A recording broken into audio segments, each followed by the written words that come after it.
Assalamualaikum warahmatullahi wabarakatuh. Perkenalkan, saya Rona Aprilia, NPM 21150611027 dari kelas PSTIC.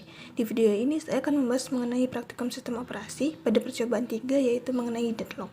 Jadi deadlock ini memiliki arti yaitu sebuah kebuntuan, di mana kebuntuan yang dimaksud dalam sistem operasi ini adalah kebuntuan dari suatu proses. Jadi di suatu proses itu misalkan ada 2 atau lebih proses, dia meminta resource yang sama dan dalam waktu yang tidak dapat ditentukan. Jadi ilustrasi untuk deadlock ini adalah bisa diilustrasikan pada gambar berikut. Terdapat sebuah perempatan, di mana pada perempatan ini terdapat 4 mobil yang ingin sama-sama lewat di waktu yang bersamaan. Dan sehingga di 4 mobil ini tidak dapat lewat, dan sehingga di sini terjadinya deadlock pada ilustrasi.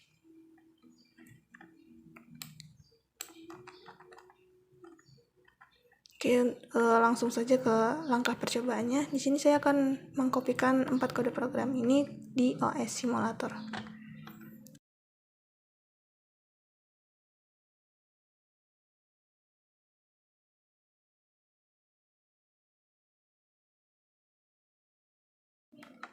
Untuk langkah selanjutnya itu masing-masing di kode program ini dilakukan compile dan kemudian di load and memory.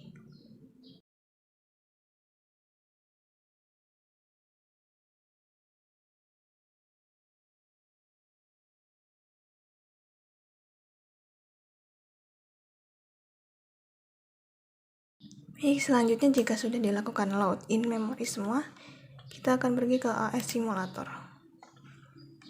Pada OS Simulator ini, selanjutnya kita klik round robin, dan sini kita pilih 10 ticks untuk CPU speednya maksimum. Kemudian untuk setiap programnya ini di sini kita masukkan ke dalam ready queue.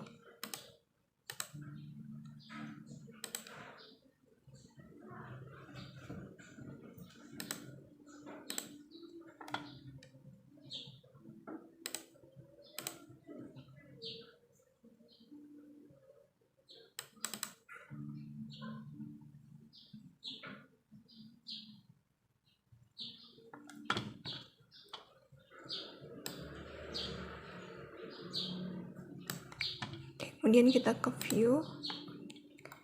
Sini view resource.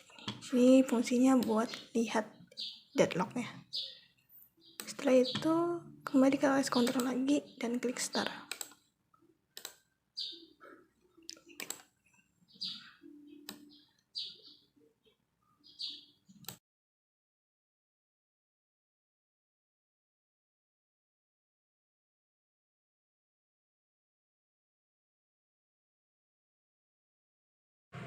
Oke, di sini programnya sudah selesai dijalankan. Namun di sini dalam prosesnya ini terjadi deadlock dan terdeteksi adanya deadlock. Deadlock ini dapat terjadi karena pada R1 ini, resource 1 ini dia sedang digunakan oleh program 1. Tapi pada resource 1 ini dia juga di request oleh program 4 seperti pada ilustrasinya di sini. Kemudian sama juga pada resource 2. Di resource 2 ini dia sedang digunakan oleh program 2. Namun pada keadaan yang sama, resource 2 ini sedang digunakan program 1 ini meminta request ke resource 2. Jadi adanya proses saling menunggu seperti ini sehingga menyebabkan terjadinya deadlock. Dan bagaimana cara agar untuk mengatasi deadlock ini, yaitu dapat dilakukan dengan merilis salah satu dari keempat resource ini. Saya akan mencoba rilis di resource 1. Nah, ketika resource 1 ini dirilis atau dilepaskan, ketika resource-nya dilepaskan, jadi nanti dari resource 1 ini akan digunakan oleh program 4 karena tadi program 4 meminta request ke resource 1.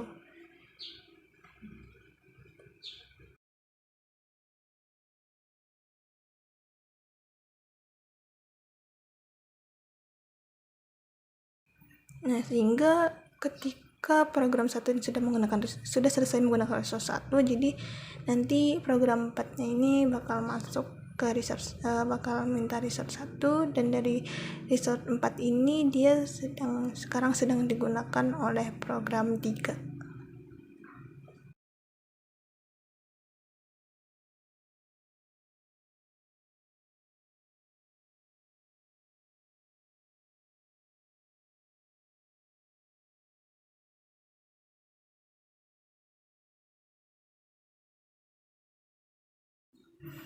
Nah, untuk prosesnya ini sudah selesai, jadi dia tidak terjadi deadlock dan sudah hijau semua.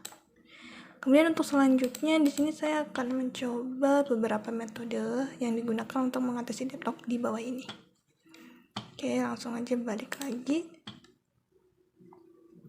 Ini masukkan programnya ini ke dalam ReadyQ seperti tadi.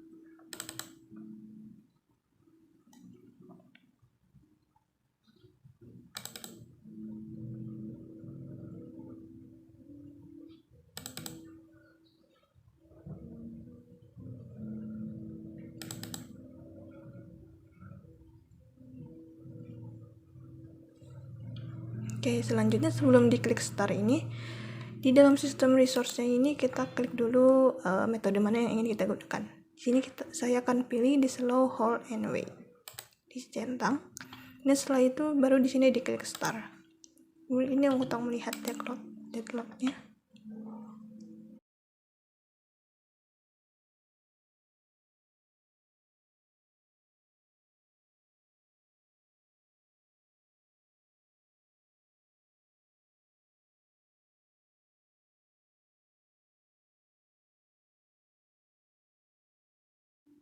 Nah, untuk menggunakan metode di slow, hold, and wait ini tidak terdeteksi terjadinya deadlock.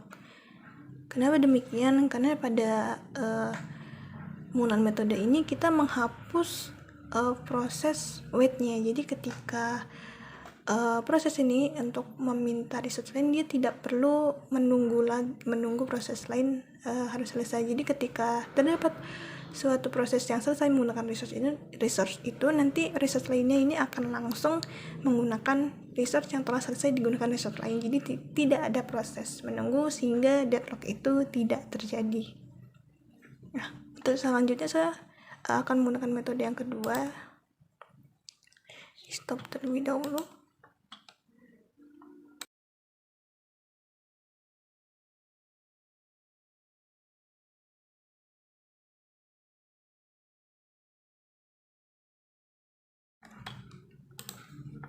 Selanjutnya di sini pilih circular white, terus yang di sini di uncheck list. Selanjutnya klik start. Jadi kita akan lihat.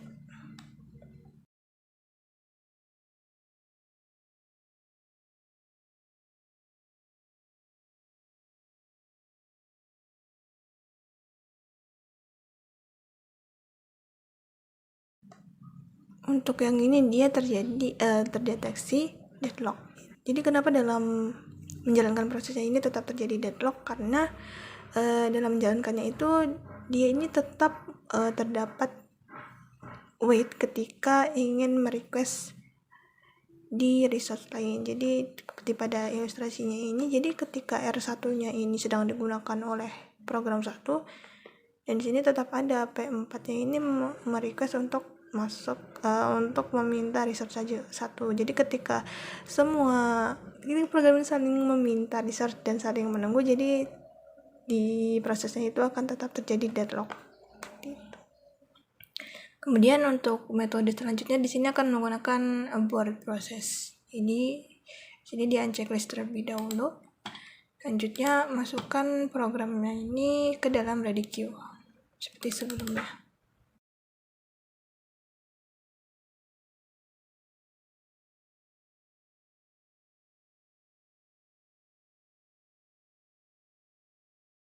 Oke, sebelum diklik start, di sini di checklist dulu terlebih dahulu abort prosesnya, kemudian baru diklik start.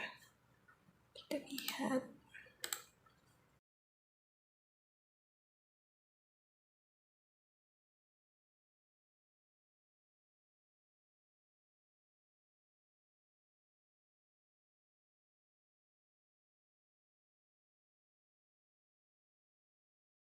Nah, Pada proses ini di sini tadi terdeteksi deadlock seperti ini, tapi di bagian sini dia akan nge-aborted proses 5.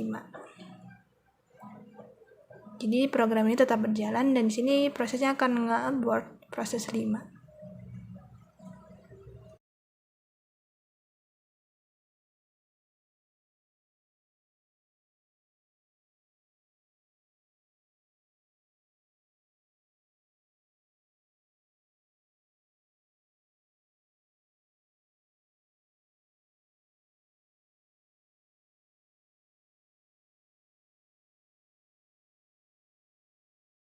Oke, untuk prosesnya di sini sudah selesai dan semua udah jadi hijau semua. Proses sudah selesai.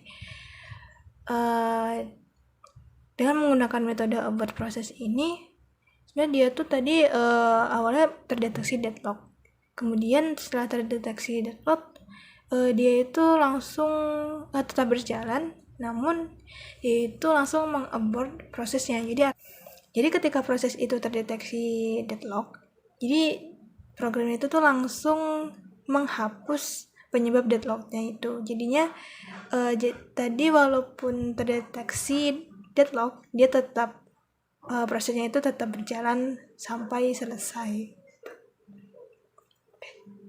Selanjutnya di sini akan menggunakan metode PDM resource, yaitu di bawahnya ini, di reset terlebih dahulu dan di checklist. Selanjutnya masukkan kode programnya.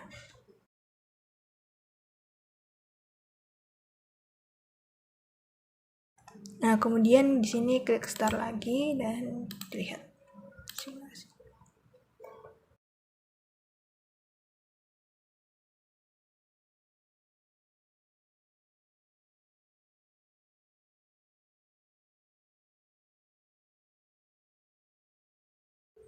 Nah, di sini dia terdeteksi deadlock. Di sini tulisannya dia ada preempt resource R, resource 2 dari proses 5.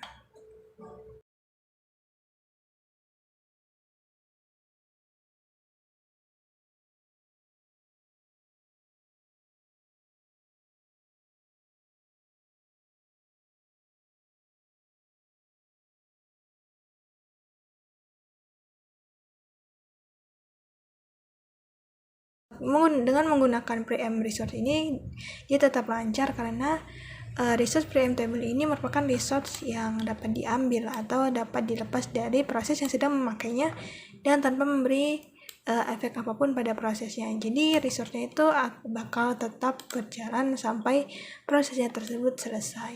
Seperti itu. Kemudian di sini saya akan menggunakan metode detect. Di bagian detect ini saya akan men-checklist do not detect. Kemudian untuk program ini dimasukkan ke dalam ready queue seperti tadi.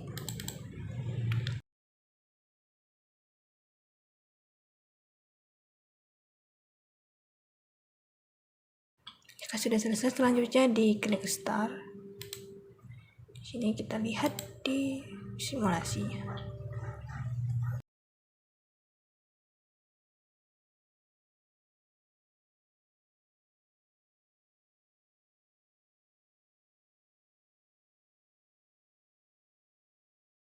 Pada proses ini sebenarnya terjadi deadlock, tapi di sini tidak muncul warningnya. Tidak muncul warning karena disebabkan tadi untuk detect-nya ini kita men-checklist do not detect-nya, sehingga deadlock-nya itu menjadi tidak terdeteksi, sehingga sehingga warning yang muncul di sini itu tidak muncul. Jadi kesimpulan yang dapat saya ambil dari percobaan ini adalah deadlock itu bisa disebabkan oleh dua ataupun lebih proses yang menggunakan resource yang sama, sehingga jika saling tunggu seperti itu, dia akan menyebabkan terjadinya deadlock. Kemudian deadlock itu seperti di dalam circular wait, dia dapat terjadi deadlock karena si resource-nya itu ada proses saling menunggu, sehingga ketika resource satunya itu sedang digunakan oleh program satu, namun ketika di saat yang bersamaan program 4, misalkan program 4 juga meminta resource dari resource satu, sehingga dia itu dapat terjadi deadlock. Kemudian untuk dapat mengatasi cara deadlock itu salah satunya itu ada Redis. Jadi dengan Redis ini dia dapat mengatasi deadlock, ataupun dengan metode lainnya, ataupun dapat juga digunakan metode lainnya untuk mengatasi deadlock tersebut. Misalkan ada menggunakan metode menghapus hold and wait, kemudian menggunakan abort process atau preempt resource. Oke, untuk selanjutnya di sini saya akan menjelaskan mengenai metode bangkir. Pada metode bangkir ini terdapat 5 proses yang terdiri dari P0, P1, P2, P3, dan P4 dengan 3 resource, yaitu ada tipe A dengan 10 instance, kemudian B 5 instance, dan C 7 instance. Di sini terdapat beberapa tabel yang di sini ini ada tabel allocation, itu diibaratkan sebagai uang yang sudah dipinjam oleh nasabah, atau bisa disebut di sini sebagai prosesnya. Kemudian untuk tabel max ini dia diibaratkan sebagai kebutuhan proses untuk menyelesaikan proses itu. Jadi ini bisa diibaratkan sebagai resource-nya. Kemudian di tabel available ini itu merupakan sisa yang dimiliki oleh seorang bankir atau sisa yang kita punya. Selanjutnya untuk tabel need ini merupakan tabel yang dibutuhkan oleh nasabah. Tabel yang dibutuhkan oleh nasabah atau nilai-nilai yang dibutuhkan oleh nasabah. Metode bangkir ini mirip sebagai metode seseorang bankir yang meminjamkan uang ke nasabah dengan syarat, yaitu di sini syaratnya adalah if need lebih kecil dari work, nanti dia akan berjalan. Kemudian if need lebih besar dari work, nanti dia bakal ditunda. Kemudian ada rumusnya update work sama dengan work ditambah allocation. Kemudian untuk tabel need ini rumusnya dia max kurang allocation. Ini untuk proses, langsung saja ke prosesnya. Misalkan di sini P0. Di P0 ini nasabah membutuhkan 7, 4, dan 3. Namun di available ini hanya terdiri dari 3, dan 2. Jadi karena need-nya ini lebih besar dari available atau dari work ya, jadi dia ditunda karena dia lebih besar, jadi prosesnya itu ditunda. Kemudian untuk proses yang kedua itu ada proses P1. Di proses P1 ini yang dibutuhkan oleh nasabah itu ada 1, 2, dan 2. Dan karena dia lebih kecil dari worknya, jadi prosesnya itu berjalan. Sehingga jika dia berjalan, nanti di update worknya ini dia bakal work ini ditambah dengan allocation yang ada di tabel ini. Ini 3 ditambah dengan 2, dan di sini nanti bakal berubah jadi 5.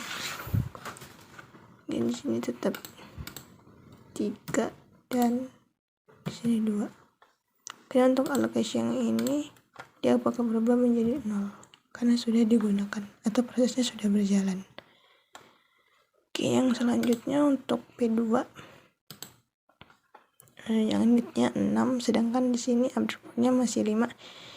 Jadi dia bakal ditunda terlebih dahulu untuk P2. Lanjut lagi untuk P3. Di P3 ini dia dibutuhkan ada 1 dan 1.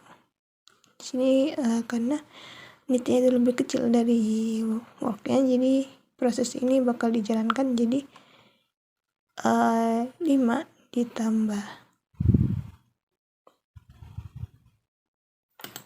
ditambah 2 di sini jadi 7. Kemudian ditambah 1 jadi 4. Di sini jadi 3. Dan sini akan berubah jadi 0, 0, dan 0. Karena prosesnya berjalan, jadi di sini berubah jadi 0. Kemudian dia lanjut lagi ke P4.